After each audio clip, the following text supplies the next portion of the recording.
Жалпы Кыргызстан боюнча актуалдуу суроо болуп жатат. Коомчулукту козуткан таяктын эки башы бар дегендей, өзүн абдан бийик сезип алган жетекчилери дагы ремен таңган билбеген гайшниктер эртең күн көчөдөн кантип сурайт деп атат, анда сурашып атат.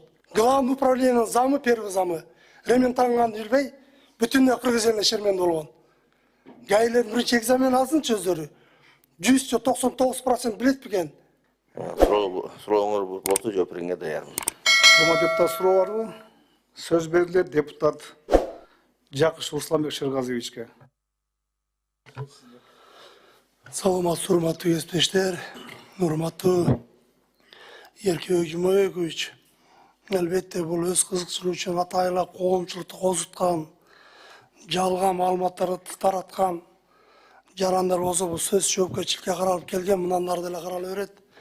Баягы айтайын дегеним, таяктын эки башы бар дегендей, кээ бир сынды көтөрө албаган, өзүн абдан бийик сезип алган жетекчилери дагы баягы бир сын айтса ошону көтөрө албайт экен. Андайлар менен кездешип жатат. Ушул мыйзамды эртең күнү ушуларга залакас тийип калабы деп мен чогулуп жатам да. Кээ бир жетекчилер ошо өзүнүн кол алдындагы райондук деңгээлде болобу, республикалык деңгээлде болобу, кол алдындагы бирөө-бирине ачуу сынды, сын пикирди айтса, кылып жаткан иштеринде каталарын, кемчиликтерин айтса, аларды ушу ички иштер кызматкерлери менен, прокуратура кызматкерлери менен, сот кызматкерлери менен коркутуп, сот жоопкерчилигине чейин алып барып ушу кемпирлерине чейин штрафтарды салдыртып, мындайча айтканда жеке өзүмдүн үстөмдүк билемдик бир баймановский баягы кызматына пайдалангандар да бар экен да, андайлар менен кездешип жатабыз. Анан эртең күнү бул дагы ошо бир аша чалып кетпейди. Мындан ары да ойлонуп жатам да. Бул жөнүндө биз так мыйзамдар деле бар эле. Баягы таяктын эки учу болот деп коет. Эми сөз эркиндиги, адам укугу деген бар. Анан эми таза эле тилин кыркып салып, эгер да жетекчинин кылып аткан иштерин, сын пикирди көтөрө албагандар бар экен. Эгер чындап мамлекетке кыянаттык кылып, козута турган алар сөзсүз жоопкерчиликке тартылат. Мынага чейин да тартылып келген.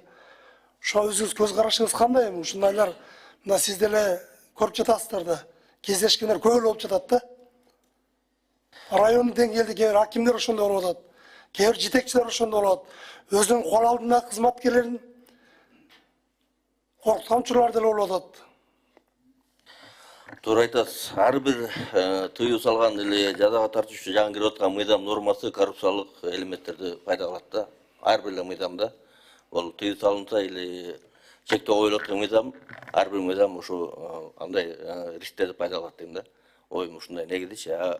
Бул жерден бул мыйзамдын иштеши боюнча именно жалган маалымат болуп атпайбы? Бул жалган маалымат дегенде эгерде бизге адам жаран или башка уюм бизге арыз менен кайрылса, ал өзүнүн тартылып жаткан информация жалган экенин далилдеп, анан биз протокол түзүп, анан сотко жөнөтөбүз. Сот карап чыгат анан кимиси туура, кимиси туура эмес. Анан бу жерден сиз айткандай эле аким или башка бирөөлөр деле өзүнүн күчүн колдонуп деле жалган эмес, анык эле маалымат айтып аткан болсо, аны жалганга чыгарып деле сот деле штраф салып коюп экен да. Бул баягы коррупционный ист айткандай бар. Бирок ар бир эле мыйзамда болот да, тыюу салган или башка мыйзамда болот. Ошол менен кийинки суроомуна жакын эле биз бир жумалык эл менен жолугушуу өргөгө барып келдик. Мен 20дан ашык айылды кыдырдым. Айыл жеринде, элет жеринде бул бир эле эмес. Жалпы Кыргызстан боюнча актуалдуу суроо болуп жатат.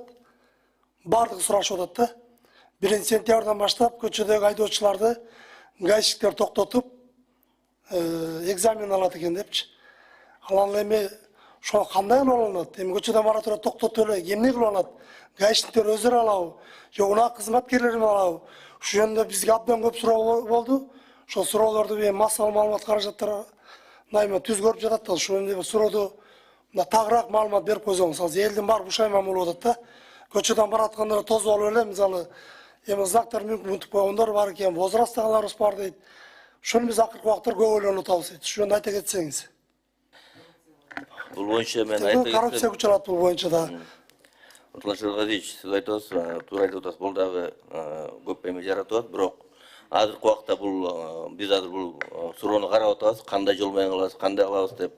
Ар кандай варианттар болот. Негизги урматтуу президент айтып кетпеди, эгерде нарушение кылып жол эрежесин бузгандардан ушундай оозеки сурам жылайт депчи, жөн эле көчөдө кетип бараткан эле эчтекени бузбай кетип баратса, ГАИ аны сурамак түгүл, токтотконго акысы жок да. Биздин азыр мыйзам боюнчачы токтотушпайт. Кийинки эмеси айтып аткан боюнча кайсы суроону берет, кайсын суроону бербей коет деген аны дагы биз азыр карап жатабыз. Бул сентябрга чейин убакыт бар, анда өзүнүн эмелерин киргизебиз.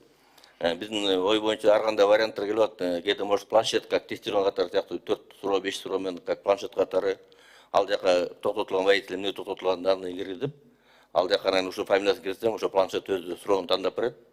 Ошого жооп берет. Ар кандай варианттар көп. Бул азыр дагы еще жүзөгө ашууда да. Мындай эле сиз айткандай эле ар бир эле гаишник любой эмени токтотуп алып эле сен мына суроого жооп бере алган жоксуң деп экзамен кетиргенге биз ага жол бербейбиз да. Ошо менен эле Принциптер баарын ойлоп чыгабыз, механизмин ойлоп чыгабыз марттың. өзүңүзгө белгилүү болгондой 4-5 жыл мурунга дейм. Ошо управление ГАИнин Кыргызстан боюнча орун базары коомчулукка шылдың болуп, ремен таңган билбеген гаишниктер эртең күн көчөдөн кантип сурайт атат, анда сурашып атат. ГАИлер биринчи экзамен алсынчы өздөрү. 199% билет бекен. Главный управлениенин замы, первый замы, ремен таңган билбей, бүтүндөй Кыргыз элине шерменде болгон. Адамды кооптонуп жатышат азыр, коркушуп атат көчөдөгү айдоочулар. Эртең күн кандай болуп калат деп. Мына биз сиздерге мыйзам кабыл алып бердик элек. 2023 жылы былтыр 3 жолу катар грубый нарушение кылат болсо кайрадан пересдачага барат депчи. Ошо канча айдоочу пересдачага барды. Мен көргөн аны иштеген көргөн жокпуз да. Руслан Шыргазевич, мен бүгүн башка мыйзам менен келдим эле, ал боюнча мыйзам менен чакырсам даярданып келейин, андай статистиканы көтөрүп алып. Хорошо, ошолорду баарын биле албайм да, азыр башымда сакталбай атам. Мен бая биз элге барганда, эл өкүлү болгондо эң башкы көйгөй биздин элдин көйгөйүн айтыш керек экен да. Ошол жерден эл айтып сурап атат, ушу боюнча катыраак айтып койсоңуздар дейт. Бизден билесиздер, эртең коррупция элементтер чоңураак жоготулуп кетиши мүмкүн. Көчөдөн каалаганын тозуп гаишник знактарды берип бербесе штрафын салчы, тыйынын берчи, пересдача депчи. Уже элди карапайым элге бир топ ушами болуп жатат. Руслан Шыргазевич, биз анын баарын тең иштеп чыгып атабыз, андайга жол бербейбиз. Каалаган эле тосуп, каалаган сурап экзамен кетиргенчи биз ал жак баарын тең иштеп чыгып атабыз. Ал дагы убакыт бар, ал боюнча жумуш жүрүп атат. Болду. Кийинки сөз берилет.